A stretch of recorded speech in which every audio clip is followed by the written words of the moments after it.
அது வாக்குறுதி அளிக்காதீர்கள். கடுமையான பனி அந்த நகரத்தில் விழுந்து கொண்டிருந்தது. பனி இரவில் தன் வீட்டின் முன் ஏழை மனிதன் இருப்பதைக் கண்டார் செல்வந்தர் ஒருத்தர். அவருக்கு 78 வயது தாண்டி இருக்கும். முதியவருக்கு அருகில் வந்து அந்த செல்வந்தர் கேட்டார், வெளியே குளிர், உங்களுக்கு சூடான உடைகள் இல்லையா? உங்களுக்கு குளிர் இல்லையா? முதியவர் பதிலளித்தார், எனக்கு சூடான உடைகள் இல்லை, ஆனால் நான் இப்போது அதற்கு பழக்கப்படுகிறேன். கோடீஸ்வரன் பதிலளிக்கிறார், நான் வரும் மட்டும் காத்திருங்கள், நான் உங்களுக்கு ஆடை தருகிறேன். அந்த ஏழை மனிதன் மிகவும் மகிழ்ச்சியாக இருந்தான். அவர் காத்துக் கொண்டிருந்தான். அந்த மனிதன் தன் வேலையால் ஏழை மனிதனை மறந்துவிட்டான். காலையில் அவர் அந்த ஏழை மனிதனை நினைவு கொண்டார்.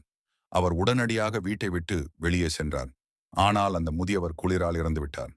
அந்த மனிதன் கையில் எழுதப்பட்டுள்ளது, எனக்கு சூடான உடைகள் இல்லாத போது நான் குளிருக்கு போராட முடிந்தது. ஆனால் நீங்கள் எனக்கு உதவ வாக்குறுதி அளிக்கும் போது நான் உங்கள் வாக்குறுதிக்கு அடிமையாகி நான் குளிர்க்கு எதிராக இருக்கும் திறனை இழந்துவிட்டேன். வாக்குறுதி அளிக்கும் முன் பொய்யான வாக்குறுதிகளை உருவாக்கும் முன் யோசியுங்கள். அது ஒருவரின் மரணத்தை கூட காரணமாக இருக்கலாம்.